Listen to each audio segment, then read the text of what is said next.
Al-Iman TV, sarana penyubur keimanan.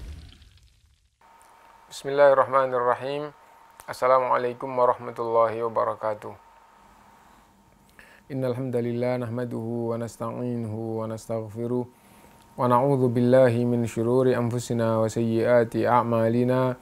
Man yahdihillahu fala mudhillalah wa man yudlil fala hadiyalah. Wa asyhadu an la ilaha illallah wahdahu la syarikalah wa asyhadu anna Muhammadan abduhu wa rasuluh. Ya ayyuhalladzina amanu taqullaha haqqa tuqatih wa la tamutunna illa wa antum muslimun. Ya ayyuhan nasu taqu rabbakumul ladzi khalaqakum min nafsin wahidah wa khalaqa minha zawjaha wa batha minhuma rijalan katsiran wa nisaa'a. Wattaqullaha alladzi tasaaluna bihi wal arham innallaha kana 'alaikum raqiba. Ya ayyuhalladzina amanu taqullaha wa qulu qawlan sadida yuslih lakum a'malakum wa yaghfir lakum dhunubakum wa man yuti'illaha wa rasulahu faqad faza fawzan 'azima. Amma ba'du fa inna asdaqal hadithi kitabullah wa khairal hadyi hadyu Muhammadin sallallahu alaihi wasallam wa syarral umuri muhdatsatuha wa kullu muhdatsatin bid'ah wa kullu bid'atin dhalalah wa kullu dhalalatin finnar. Ma'asyiral muslimin rahimakumullah, alhamdulillah kita bisa melanjutkan kajian kita dan sampai pada mahiyal istita'ah dalam bab haji ya. Jadi Allah Subhanahu wa taala berfirman, walillahi 'alan nasi hijjul baiti man istata'a ilaihi sabila. Dan Allah punya hak yang menjadi kewajiban manusia, yaitu haji ke Baitullah bagi yang mampu. Lah, yang mampu, kriteria yang mampu itu seperti apa? Al-istita'atu tatahaqqaqu bisihha. Ya. Mampu itu akan terwujud apabila sehat. Wa milki ma yakfihi li dhahabihi wa iyabihi fadilan an hajatihi wa hajati man talzamuhun nafaqah. Dan yang kedua adalah mampu maknanya punya bekal untuk perjalanan pulang sampai untuk perjalanan pergi sampai pulang, dan juga untuk kebutuhan-kebutuhan selama di perjalanan, dan untuk menafkahi keluarga yang ditinggal. Berarti makna mampu gitu. Yang kedua mencakup bekal untuk pulang pergi dan bekal untuk kebutuhan keluarganya yang ditinggal pergi. Dan yang ketiga, wabi amni thoriq, mampu itu mengandung makna yang ketiga, aman di dalam perjalanan. Apabila salah satu dari tiga ini tidak bisa terpenuhi, maka berarti tidak mampu. Kalau tidak mampu berarti haji tidak wajib. Sehat, bekal, aman di perjalanan. Itu kesimpulannya. Allah punya hak yang menjadi kewajiban manusia. Apa itu? Haji ke Baitullah bagi yang mampu. Yang mampu maksudnya bagaimana? Sehat, bekalnya cukup untuk pergi dan untuk yang ditinggal pergi, yaitu keluarga. Dan yang ketiga, perjalanannya aman. Amashtiratu sihah. Adapun makna mampu mengandung makna sehat, fali hadits Ibnu Abbas radhiyallahu anhuma, adalah karena hadis Ibnu Abbas radhiyallahu anhuma, anna imra'atan min Khutham qalat, seorang wanita dari Khutham berkata, ya Rasulullah, inna abi adrakathu faridatul haji. Sesungguhnya kewajiban haji itu dijumpai oleh bapak saya, syaikhun kabiron, tatkala sudah tua. La yastati'u ayyastawiya 'ala rahila, naik kendaraan itu tidak mampu karena tua. Jadi karena usia sudah tua, untuk naik kendaraan itu punggungnya tidak bisa. Afa ahujju anhu. Apakah saya boleh haji atas nama orang tua? Qala, Nabi SAW menjawab, hujji anhu, hajilah atas nama orang tuamu. Nah, berarti orang tua yang sudah tidak mampu naik kendaraan itu masuk di dalam bab kesehatannya. Kesehatannya tidak mampu. Nah, berarti tidak wajib lagi bagi dia untuk berangkat. Kenapa? Karena kesehatannya tidak mampu.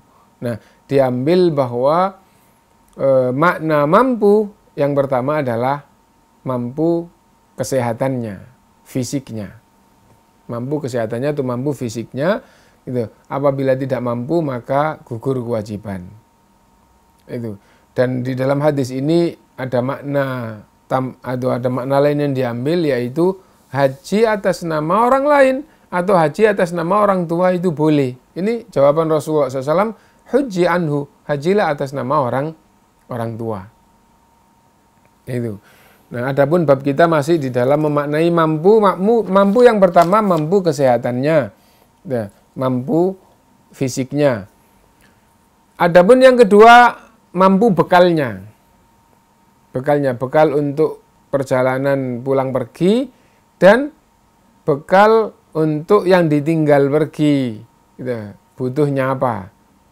Itu. Kita baca, wa amma milku ma yakfihi fadilan an hajatihi wa hajati man talzamuhu nafaqatuhu. Adapun makna mampu adalah bekal untuk pulang pergi dan bekal untuk yang ditinggal pergi selama dia pergi. Fali qaulihi sallallahu alaihi wasallam, berdasarkan dengan hadis Nabi sallallahu alaihi wasallam, kafa bil mar'i ithman ayyudayyi'a man yaqud. Orang itu dosa apabila menyia-nyiakan orang yang ada di dalam tanggungannya. Maksudnya dia sebagai kepala keluarga wajib memberi nafkah, tidak menafkahi maka dosa dia. Nah, berarti mampu adalah punya bekal untuk biaya pulang pergi lah. Kalau nggak punya biaya pulang pergi lah, nggak mungkin bisa berangkat toh itu. Nah, yang kedua yang ditinggal pergi itu ada rezeki yang telah disiapkan. Nah, apabila dengan kepergiannya dia menyia-nyiakan keluarga yang ditinggal, maka dosa dan itu tidak dibenarkan. Tidak dibenarkan melakukan ibadah dengan terjerumus di dalam dosa. Nah, dan yang ketiga perjalanannya harus aman. Mampu mengandung makna perjalanannya harus aman. Apabila perjalanannya tidak aman, namanya tidak mampu melaksanakan ibadah ini. Kenapa? Karena nanti akan mendapatkan madharat, dan ibadah itu apabila dihadapkan dengan madharat maka menjadi tidak wajib. Gitu. Karena itu di sini disampaikan wa amasyiratul amni fali ana ijabal haji ma'adami dzalika dhararun. Nah, adapun makna mampu terkandung di dalam makna mampu adalah aman di perjalanan, karena kewajiban haji tidak aman itu akan memadharatkan, wa huwa manfiyun syar'an, dan kewajiban apabila dihadapkan dengan kemadharatan itu akhirnya kewajibannya terhapus secara syar'i. Itu.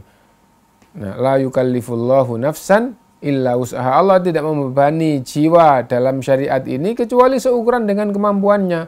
Salat wajib dengan berdiri, enggak mampu berdiri, gugur kewajiban dengan berdiri.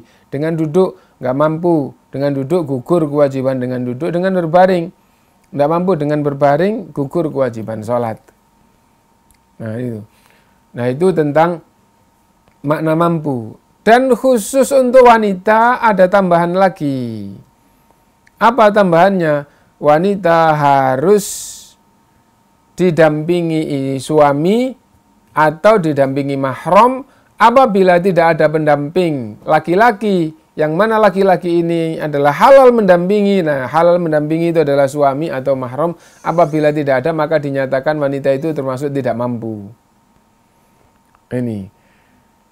Karena itu maka disampaikan di dalam kitab ini, idza tawaffarat syurutul istita'atil madhkura fil mar'ati, apabila syarat mampu 3 tersebut, maksudnya kandungan makna mampu 3 tersebut ada pada wanita, gitu, maka hukumnya wanita sama dengan laki-laki, berarti wajib haji, akan tetapi bagi wanita ditambah satu lagi gitu. Nah, wajib alaiha al-hajju karrajuli tamaman, wanita juga wajib haji sebagaimana laki-laki, illa annahu yushtaratu fi haqqiha syartun zaid, hanya saja bagi wanita ada syarat tambahan, yaitu ayyashabaha zaujun au mahram, didampingi suami atau didampingi mahram gitu. Laki-laki yang jadi mahramnya itu. Fa illam tajid, apabila tidak ada pendamping laki-laki yang sah yaitu suami atau mahram, falaisat mustati'atan, maka wanita itu dinyatakan oleh Islam tidak mampu. Tidak mampu. Lah kalau tidak mampu maka gugur kewajiban. Gitu. Fa'ani bin Abbasin qala, dari Ibnu Abbas radhiyallahu anhuma ia berkata, sami'tu Rasulullah sallallahu alaihi wasallam yaqul, saya mendengar Rasulullah sallallahu alaihi wasallam bersabda, la yakhluwanna rajulun bimra'atin illa wa ma'aha dzu mahramin. Tidak halal laki-laki berduaan dengan seorang wanita kecuali apabila wanita itu didampingi oleh mahramnya. Berarti tidak berduaan gitu ya. Gitu. Berarti tidak berduaan, tapi minimal bertiga, yang ketiga itu adalah mahramnya wanita. Gitu. Tidak halal bagi laki-laki berduaan atau menyendiri dengan seorang wanita kecuali apabila wanita itu didampingi mahramnya. Lalu kelanjutannya, wala tusafiril mar'atu illa ma'adhi mahramin, dan tidak boleh wanita bersafar kecuali didampingi mahram. Tidak boleh wanita safar kecuali didampingi mahram. Faqama rajulun, maka berdirilah seorang laki-laki. Faqala, dan berkata, ya Rasulullah, wahai Rasulullah, inna imra'ati kharajat hajatan, sesungguhnya istri saya berangkat haji. Wa inni kutibtu fi ghazwati kadza wa kadza, dan saya terdaftar di peperangan ini, maka saya tidak ikut berangkat haji. Faqala, maka Rasulullah SAW bersabda, intalik fahujja ma'amra'atik, berangkatlah, menyusullah, berangkat haji mendampingi istrimu. Nah, ini penting untuk diperhatikan gitu ya, bahwa suami sudah terdaftar untuk perang. Kalau ikut berangkat haji, berarti meninggalkan, padahal ini sudah terdaftar untuk ikut perang. Dan ini juga wajib. Gitu. Nah, terus bagaimana? Rasulullah SAW bersabda, ya, pergilah menyusul istrimu dan haji bersama istrimu. Nah, kenapa? Karena tidak boleh wanita berangkat haji apabila tidak didampingi suami atau tidak didampingi mahram. Adapun suami ini adalah kasus yang konkret, gitu. Adapun mahram adalah hadis Rasulullah SAW, la tusafiril mar'atu illa ma'adhi mahramin, wanita tidak boleh safar kecuali didampingi mahram. Nah, ini penting untuk diperhatikan, gitu ya. Nah, karena itu kita warga Indonesia, gitu, harus betul-betul memperhatikan seperti ini, bahwa haji itu ibadah, tidak boleh Allah SWT dan Rasulnya melarang melakukan ibadah semacam ini bagi wanita kalau tidak didampingi suami atau tidak didampingi mahram. Gitu. Insya Allah jelas gitu ya, bahwa makna mampu gitu, yang menjadikan orang Islam itu wajib melaksanakan haji atau umroh. Gitu. Makna mampu adalah 3, sehat, ada bekalnya yang cukup untuk pulang pergi dan untuk yang ditinggal pergi. Dan yang ketiga, aman perjalanan pulang pergi. Apabila wanita ditambah satu, makna mampu ini apa? Yaitu didampingi suami atau didampingi mahram. Hadisnya atau dalilnya sudah jelas kita dengar bersama. Berikutnya, haji kan hukumnya wajib. Walillahi 'alan nasi hijjul baiti man istata'a ilaihi sabila. Allah punya hak yang menjadi kewajiban manusia. Apa itu? Haji ke Baitullah bagi siapa yang mampu. Nah, apabila orang itu sudah mampu, maka haji ini mudayyak atau muwassa'. Apa itu? Jadi kewajiban haji ini langsung atau boleh ditunda? Langsung atau boleh ditunda? Jawabannya, kewajiban haji itu waktunya adalah muwassa', akan tetapi apabila orang itu sudah dinyatakan wajib, maka harus bersegera. Kenapa? Karena kalau sampai akhirnya dia tidak melaksanakan, maka dosa tatkala dia mampu dan tidak melaksanakan. Nah, ini penting untuk diperhatikan, gitu ya. Jadi misalnya begini, badannya sehat, orangnya kaya, bisa berangkat tahun ini, maka harus berangkat tahun ini. Kenapa? Karena kalau sampai tahun depan ada sesuatu sehingga dia tidak bisa, maka Anda sudah dinyatakan wajib tahun kemarin, tapi Anda tidak melaksanakan kewajiban itu. Nah, ini penting untuk diperhatikan. Gitu. Nah, adapun apabila tahun 2020 ini seandainya mampu, di dalam segala sisi mampu, terus tidak berangkat, tahun 21 tidak berangkat, 22 enggak berangkat, 23 enggak, 25 berangkat, maka tidak dosa. Enggak dosa. Kenapa? Karena yang penting dia menjalankan ibadah ini, maka sudah gugur kewajiban. Tapi kalau sampai tahun 2020 ini mampu, enggak berangkat. Tahun 21 tahun depan enggak berangkat. Nah, tahun 23 enggak berangkat, tahun 24 misalnya meninggal atau ada sesuatu, nah akhirnya enggak berangkat, dinyatakan enggak berangkat, maka dosa. Kenapa? Karena tahun 2020, 2021, 2000 itu kan punya kewajiban terus dia tidak melaksanakan. Nah, itu. Nah, adapun di tahun 25 misalnya dia sudah tua enggak kuat lagi, lah dosamu adalah ketika kamu mampu tahun 20 tadi, 21 dan ini kamu tidak menjalankan. Karena itu maka hendaknya orang yang sudah mampu itu langsung atau sesegera mungkin untuk berangkat haji. Itu. Al-hajju 'alal faur, haji itu harus diupayakan sesegera mungkin.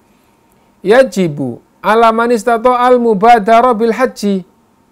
Orang yang sudah mampu wajib untuk menyegerakan haji. Kenapa? Karena kalau tidak sesegera, dikhawatirkan tahun depannya tidak bisa. Kalau nggak bisa, maka di tahun kemarin Anda wajib nggak melaksanakan, itu dosa. Nah, jadi itu. Ini penting untuk diperhatikan ya. Nah, bagi siapa yang mampu, sesungguhnya Anda telah berkewajiban. Kalau sampai tidak sesegera, kemudian tahun depan, tahunnya lagi itu ada sesuatu yang menjadikan tidak bisa berangkat, Anda telah gitu, berkewajiban dan tidak melaksanakan, maka dosa. Beda dengan orang yang 10 tahun pertama tidak mampu, 10 tahun kedua tidak mampu, 10 tahun ketiga tidak mampu. Nah, di akhir tetap tidak mampu, gugur. Di akhir mampu berangkat, tidak ada masalah, kan gitu.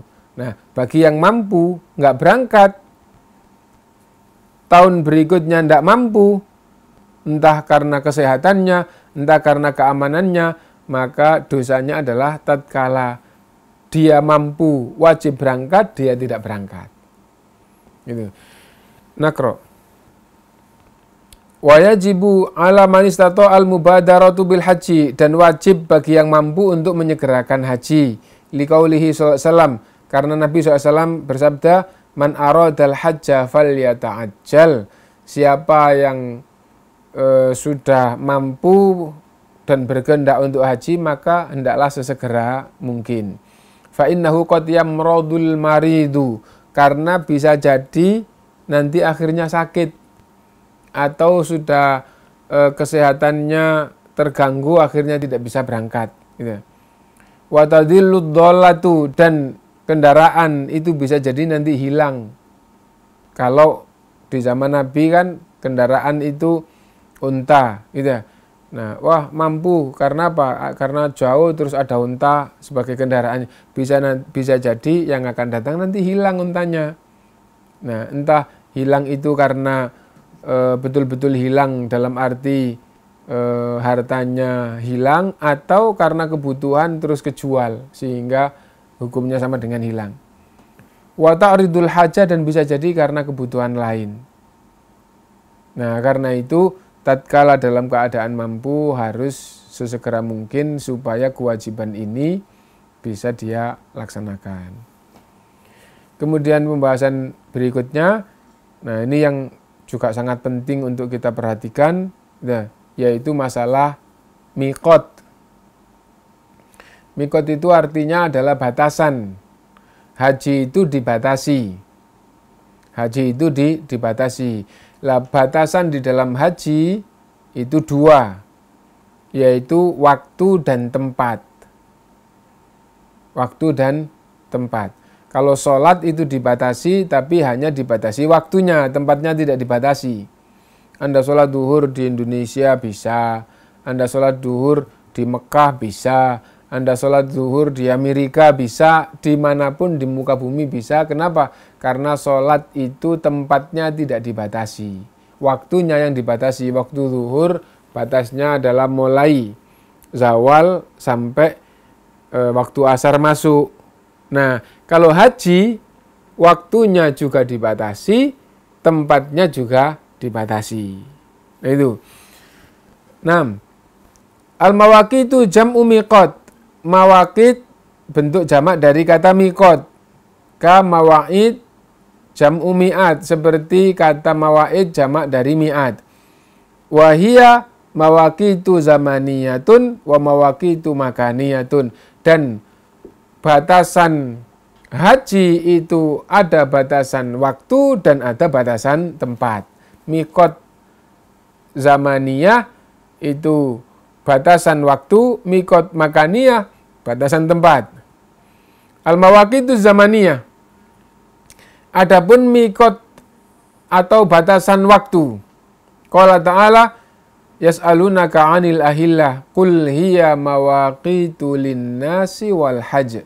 Allah SWT berfirman, mereka orang-orang, wahai Muhammad SAW, akan bertanya kepadamu tentang hilal, tentang bulan sabit. Gitu. Qul hiya mawaqitu lin-nasi wal hajj. Katakanlah bulan sabit itu bulan pertama kali muncul, yaitu adalah tanggal 1 ya.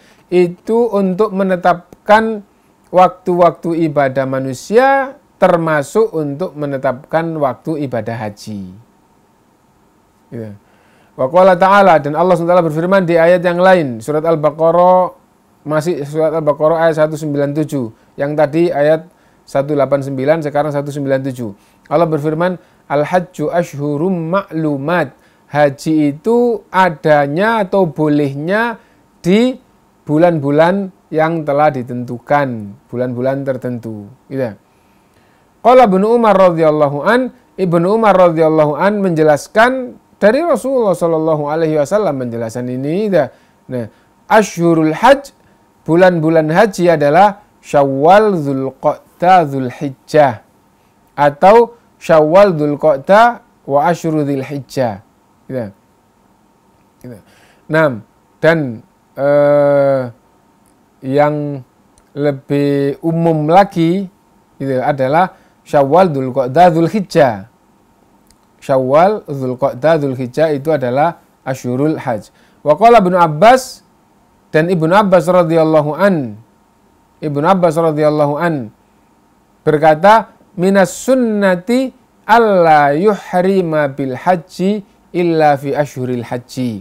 Termasuk tuntunan di dalam Islam, tidak niat haji, tidak berikhram niat haji kecuali di bulan haji. Apa maksudnya? Maksudnya begini, apabila ada orang Indonesia berangkat ke Mekah bulan Ramadan, ya. Nah, kenapa berangkat ke Mekah? Untuk umroh, terus sekalian untuk haji, tidak pulang di sana. Maka tidak benar berangkat bulan Ramadan di mikot pakai baju ihram, terus talbiyahnya itu langsung sekalian haji. Labbaik Allahumma hajjan mutamatti'an, misalnya gitu. Atau labbaik Allahumma umratan mutamatti'an ilal haji. Ya Allah, aku memenuhi panggilanmu haji tamattu. Haji tamattu. Nah, ini masih di bulan Ramadan. Haji tamattu itu apa? Sampai di sana umroh dulu, setelah umroh tahallul, setelah itu sudah tidak muhrim lagi, sudah tidak dalam keadaan ihram lagi, bebas, sampai waktu haji nanti pakai baju lagi, pakai baju ihram lagi, pakai pakaian ihram lagi, terus bertalbiyah untuk haji. Tidak boleh. Kenapa? Karena masih bulan Ramadan, tidak boleh ihram haji. Laisa minas sunnah, tidak termasuk tuntunan. Lalu terus bagaimana kalau kita ke Mekah? Kalau kita ke Mekah bulan Ramadan, terus tidak pulang-pulang sampai musim haji dan berangkat haji. Nah, itu bagaimana? Gitu. Di bulan Ramadan umroh saja, terus tinggal di Mekah, nanti di Mekah gitu, waktunya haji. Nah, ikut haji, bagaimana? Nggak apa-apa. Haji, nah dari keluar ke Tan'im sebagaimana orang-orang yang dari luar Mekah berada di Mekah melakukan haji, maka keluar ke tanah halal atau ke Ji'rona atau keluar ke tanah halal, kemudian meniatkan untuk umroh. Nah, tahallul, apabila tamattu terus haji. Nah, jadi itu. Nah, kesimpulannya bahwa tidak termasuk sunnah memulai haji tidak di bulan haji. Lah bagaimana kalau bulan Syawal? Kalau bulan Syawal sudah masuk bulan haji. Asyhurul Hajj, bulan haji itu adalah bulan-bulan haji itu adalah Syawal, Dzulqa'dah, Dzulhijjah. Yaitu bulan Syawal, bulan Dzulqa'dah, bulan Dzulhijjah. Nah, misalnya kita berangkat bulan Syawal, hari raya di Indonesia. Setelah selesai hari rayaan, terus berangkat haji. Nah, sampai di mikot tidak pakai baju ihram, labbaik Allahumma hajjan mutamatti'an. Ya Allah, aku memenuhi panggilanmu haji tamattu. Haji tamattu itu apa? Umroh dulu, setelah selesai tahallul, terus nanti di hari haji atau di waktu haji, yaitu tanggal 8 Dzulhijjah, dipakai lagi baju ihramnya dan labbaik Allahumma hajjan. Gitu. Antara umroh dan haji itu diputus dengan tidak dalam keadaan ihram, namanya haji tamattu. Gitu. Nah, dan niatnya bisa labbaik Allahumma hajjan mutamatti'an atau labbaik Allahumma umratan mutamatti'an ilal haji. Ya Allah, aku memenuhi panggilanmu untuk umroh, setelah itu tahallul dan tetap di sana sampai bulan haji, nanti berangkat haji. Nah, intinya bahwa bulan-bulan haji adalah Syawal, Dzulqa'dah, Dzulhijjah. Lah, bagaimana kalau hajinya itu qiron? Qiron itu umroh dan haji jadi satu. Tidak ada putus dengan tahallul terus lepas ihram, tidak ada. Tapi begitu mulai sampai akhir, sampai selesai dalam keadaan ihram. Nah, misal berangkat bulan Syawal. Nah, terus hajinya haji qiron. Nah, Dan apabila seperti di zaman Nabi SAW membawa hadyu hewan hidup dari negeri asalnya atau dari tempat dia berangkat gitu. Nah terus membawa hadyu, maka petunjuk Rasulullah SAW hajinya adalah qiron. Umroh dan haji tidak terputus. Lah kalau misalnya berangkatnya mulai Syawal sudah masuk mikot, ya, labbaik Allahumma umrotan wa hajjan. Ya Allah, aku memenuhi panggilanmu untuk umroh dan haji. Maksudnya qiron jadi satu gitu ya. Nah, maka mulai itu sampai Syawal habis masuk bulan Dzulqa'dah habis sampai bulan Dzulhijjah, tanggal 8 menuju ke Mina, tanggal 9 menuju ke Arafah, gitu. Malam-malam menuju ke Muzdalifah, bermalam di Muzdalifah. Nah, tanggal 10 pagi hari melempar jumrah Aqabah, 11, 12, 13 melempar jumrah terus dan bermalam di Mina. Nah, dan sampai akhirnya tawaf ifadhah dan tahallul, boleh tahallul dulu baru tawaf ifadhah, selesai baru selesai ihramnya. Nah, Syawal, Dzulqa'dah, Dzulhijjah. Nah, itu kalau qiron. Kalau tamattu begitu umroh selesai tahallul terus bebas, nanti tanggal 8 baru mulai lagi.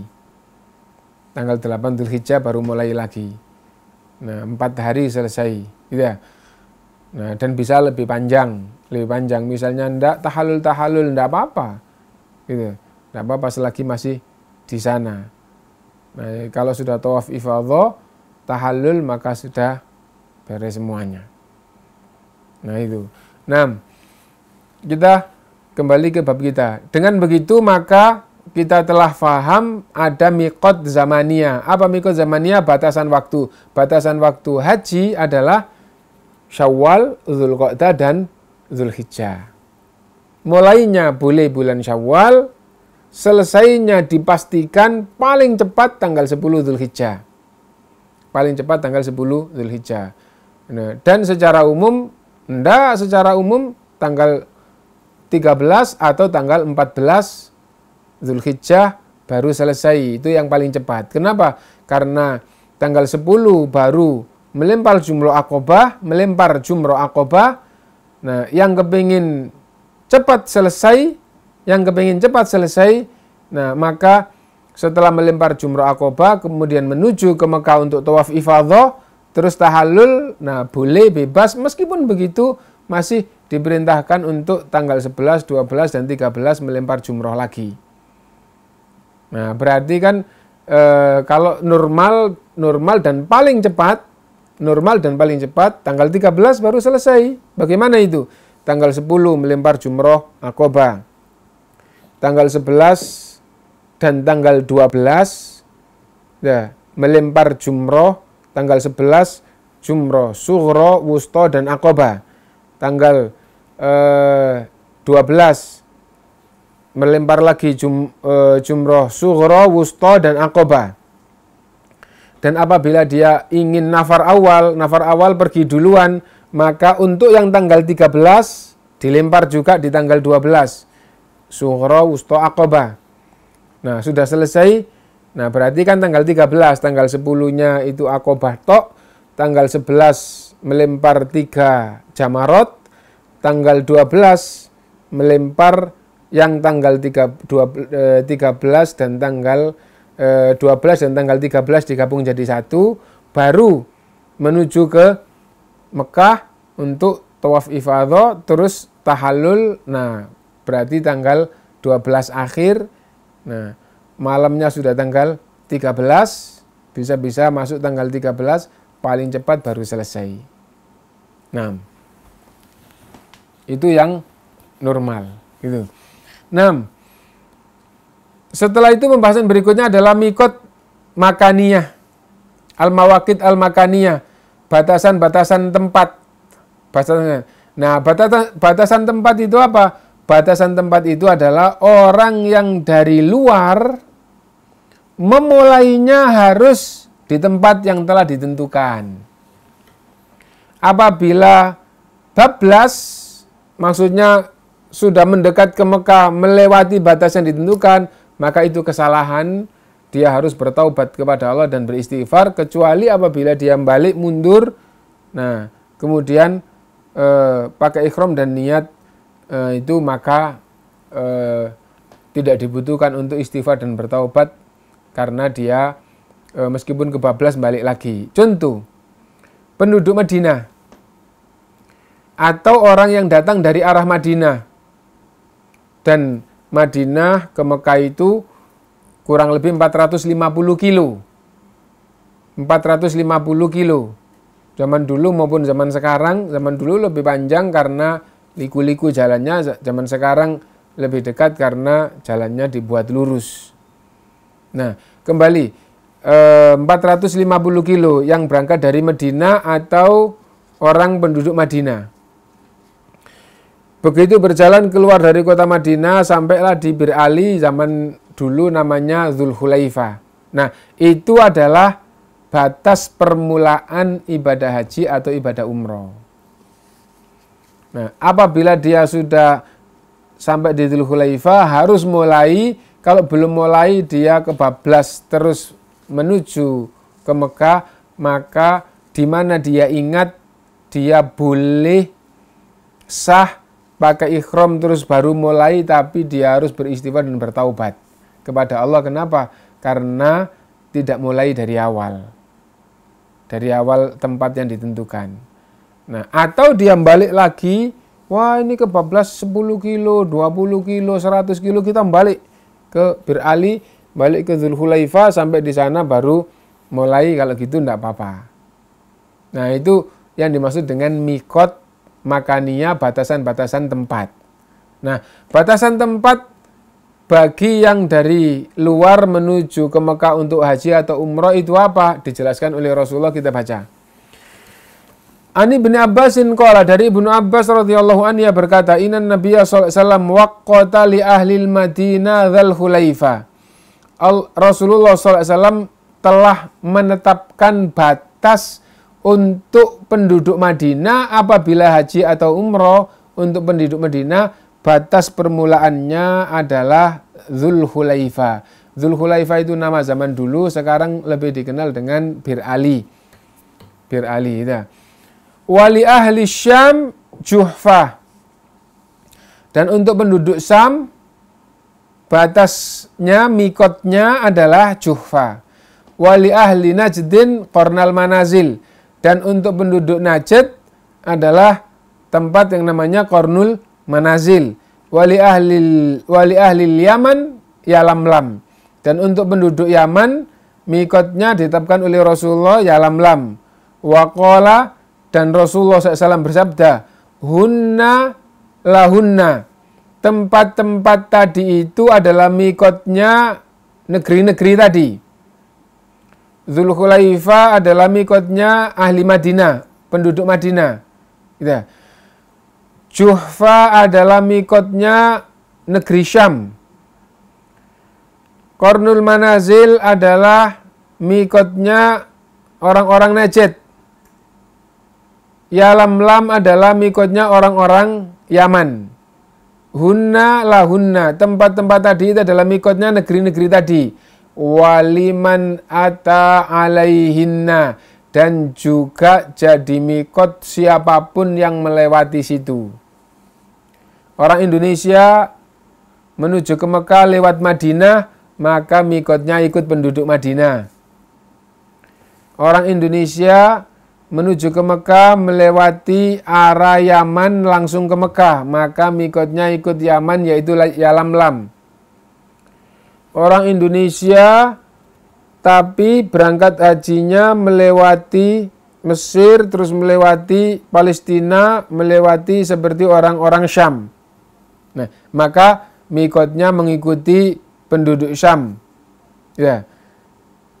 Jadi intinya mikot-mikot tadi adalah untuk negeri itu dan untuk orang-orang yang lewat negeri itu.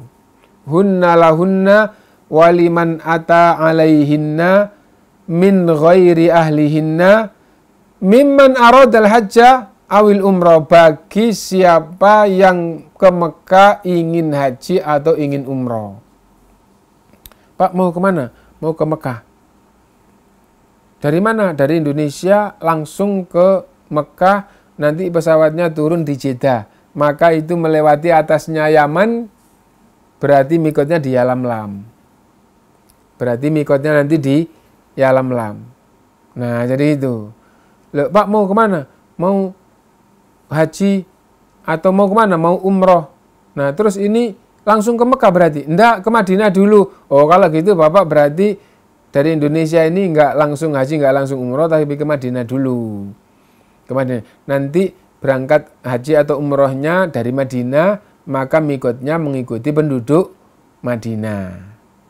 Mikotnya mengikuti penduduk Madinah. Nah, insya Allah faham ya. Hunna lahunna waliman ata alaihinna min ghairi ahlihinna mimman aradal hajja wal umrah. Mikot-mikot tadi adalah untuk negeri-negeri tersebut dan untuk orang yang dari luar melewati negeri tersebut apabila ingin ke Mekah untuk haji dan umrah. Wa man kana duna dzalika famin haitsu ansya'a. Adapun orang yang penduduk yang berasal dari penduduk lebih dekat dibandingkan dengan mikot, maka mikotnya adalah di tempatnya. Mikotnya adalah di negerinya sendiri.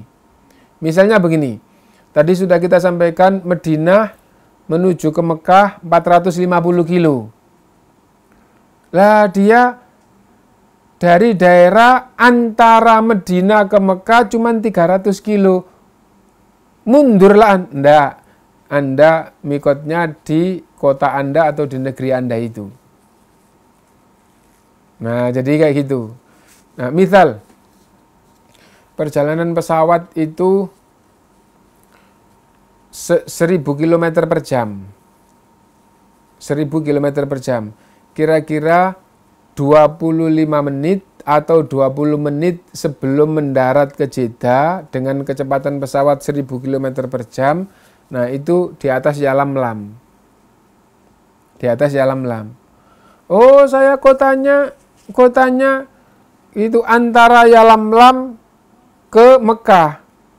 Saya di tengah-tengah, seandainya perjalanan itu 1000 km per jam, 10 menit selesai. Nah, misalnya gitu ya.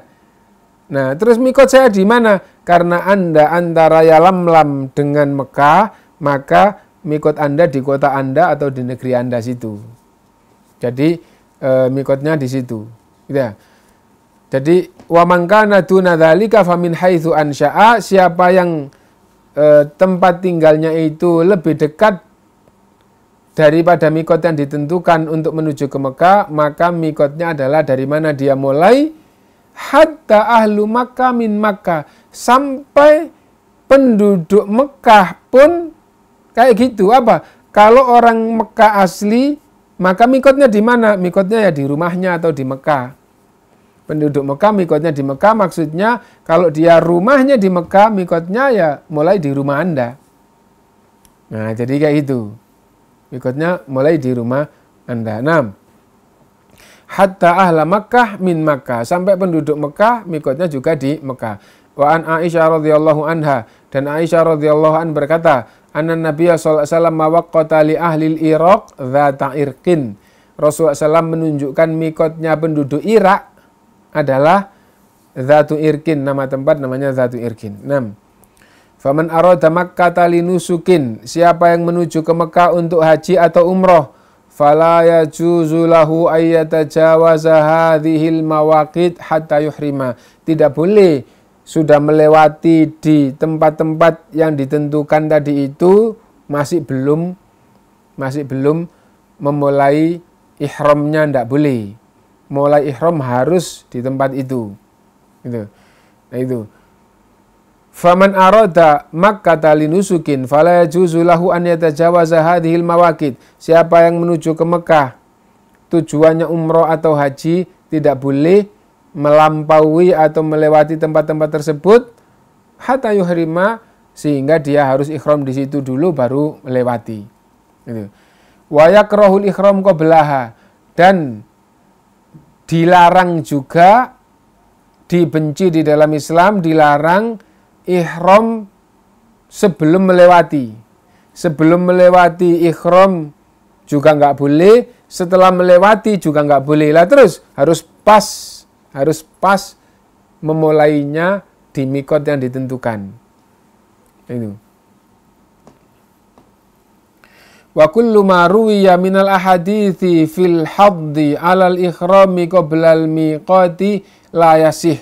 Semua dalil-dalil atau hadis-hadis yang menganjurkan memulai ikhram sebelum mikot tidak ada yang sahih. Bal qad ruwiya naqiduha. Bahkan riwayat yang sahih itu justru adalah penentangan. Fanduril kalama ala ilaliha fi silsilatil ahadits dhaifah, dijelaskan secara rinci di dalam silsilah hadis dhaifnya Syekh Albani, riwayat-riwayat yang menganjurkan memulai sebelum mikot. Enggak ada yang sahih dan semuanya itu adalah batil itu. Wa ma ahsana qaulal Imam Malik, dan perhatikan alangkah baiknya nasihat Imam Malik. Bagaimana nasihat Imam Malik? Li rajulin arada ayyuhrima qabla dzil khulaifah. Imam Malik berkata kepada seorang laki-laki yang dari arah Madinah sebelum Bir Ali, sebelum Dzul Khulaifah sudah memulai ikhram. Dinasihati oleh Imam Malik, la taf'al, jangan kamu lakukan itu.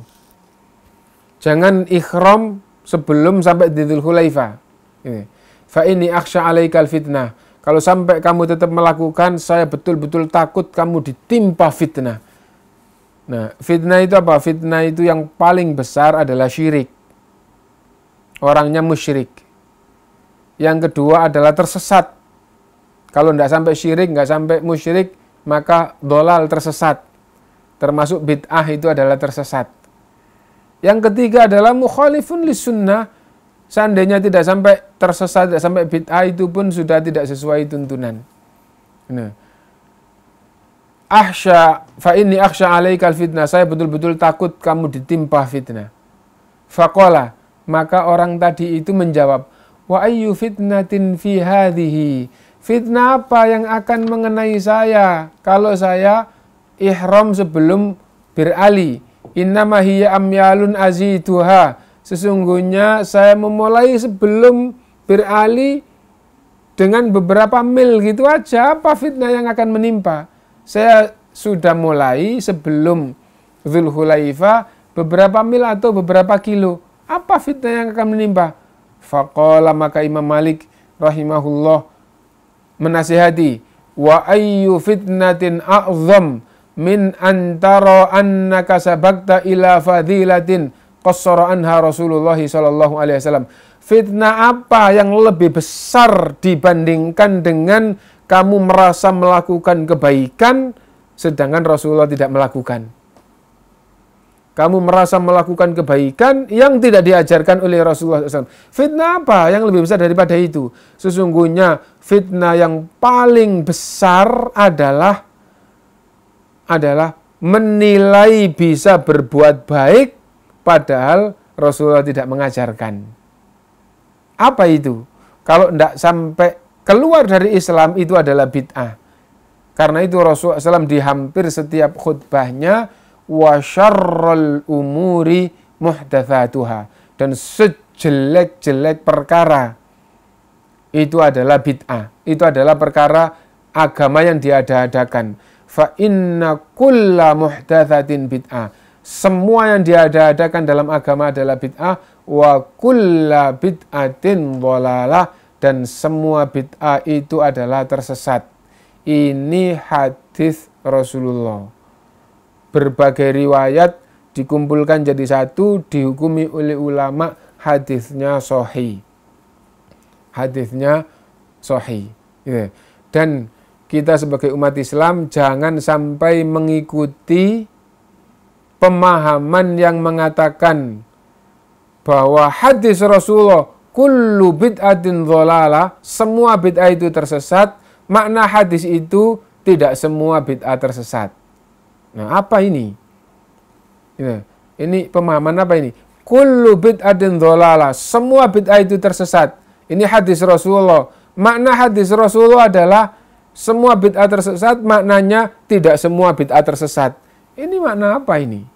Nah itu, karena itu kita harus betul-betul mengikuti hadis Rasulullah yang benar. Kullu bid'atin dhalalah, kullu bid'atin dhalalah, semua bid'ah tersesat. Kalau Anda menilai ini baik, jangan katakan itu bid'ah. Ini tidak bid'ah, ini sunnah. Nah, nanti tinggal ditanya dalilnya, ini loh dalilnya. Nah, kan enak. Ya. Adapun bid'ah, kamu katakan baik, itu menyelisihi Rasulullah Shallallahu Alaihi Wasallam. Gitu. Perhatikan nasihat Imam Malik rahimahullah. Gitu. Ini sami itu Rasulullah SAW yakul, gitu. Ini sami'tullah yakul, bahkan lafadznya kayak itu. Sesungguhnya saya mendengar firman Allah Subhanahu wa taala, "Falyahdharil ladzina yukhalifuna an amrihi an tusibahum fitnatun aw yusibahum adzabun alim." Hindarilah orang-orang yang menyelisihi perintah Rasul. Hindari orang-orang yang menyelisihi perintah Rasul. Kenapa? Antusibahum fitnah. Orang yang menyelisihi Rasul itu akan ditimpa fitnah kepada mereka. Nah, fitnah tadi itu, tingkat-tingkat tadi, fitnah yang paling tinggi adalah kesyirikan, membatalkan iman dan Islam. Yang tidak sampai tertinggi adalah sejelek-jelek perkara di dalam Islam, yaitu bid'ah. Wa syarrul umuri muhdatsatuha, dan itu adalah fitnah. Dan yang dibawa bid'ah adalah mukhalifun lis sunnah, termasuk menyelisihi sunnah. Au yusibahum adzabun alim, atau akan ditimpa azab yang pedih. Mungkin ini yang bisa kita sampaikan itu, dan insya Allah akan kita lanjutkan yang akan datang. Ma'asyiral muslimin, kelanjutan pembahasan kita pada pagi hari ini adalah masalah mampu berhaji atau umroh. Apa yang dimaksud dengan mampu? Mampu mencakup 3 hal bagi laki-laki. Yang pertama sehat, bekal, mampu bekalnya. Yang ketiga, perjalanan pulang sampai pergi ini difahami aman. Sehat, bekal, aman dalam perjalanan. Bagi wanita ditambah 1, yaitu didampingi suami atau mahram.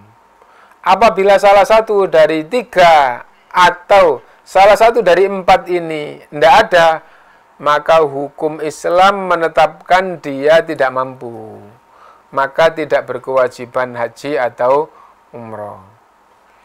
Itu yang bagian pertama. Pembahasan bagian kedua adalah mikot. Mikot itu ada 2, mikot zamani dan mikot makani. Apa artinya? Mikot itu adalah batasan. Batasan untuk haji dan umroh itu ada 2, batasan waktu dan batasan tempat. Adapun khusus untuk umroh, waktu tidak dibatasi. Sepanjang tahun boleh umroh. Nah, adapun berikutnya, untuk haji dan umroh semuanya, apabila dia umrohnya sama haji, berarti waktunya dibatasi waktu haji, yaitu Syawal, Dzulqa'dah, Dzulhijjah. Adapun batasan tempat, mikot makani, batasan tempat, haji dan umroh itu sempurna. Haji dan umroh itu sama persis. Nah, apa itu? Apabila melewati Madinah, maka batasnya adalah Dzulhulaifah. Apabila melewati Yaman, batasnya adalah Yalamlam. Apabila melewati Najd, batasnya adalah Qarnul Manazil. Apabila melewati arah Irak, batasnya adalah Dzatu Irkin. Apabila melewati Syam, maka batasnya adalah Juhfa. Mungkin itu yang bisa kita pahami bersama. Dan tambahan sedikit, khusus untuk jamaah Indonesia hampir semuanya Kalau ndak dari Indonesia ke Jeddah langsung ke Mekah, maka dari Indonesia ke Madinah dulu, nanti menuju ke Mekah dari Madinah. Apabila kita dari Indonesia langsung ke Jeddah kemudian ke Mekah, maka mikotnya di atas pesawat 20 atau 25 menit sebelum mendarat. Adapun apabila kita ke Madinah dulu, dari Madinah baru ke Mekah, maka mikotnya ikut Madinah, berarti Dzulhulaifah atau Bir Ali. Mungkin itu yang bisa saya sampaikan. Mudah-mudahan bermanfaat untuk kita semuanya. Al Iman TV, sarana penyubur keimanan.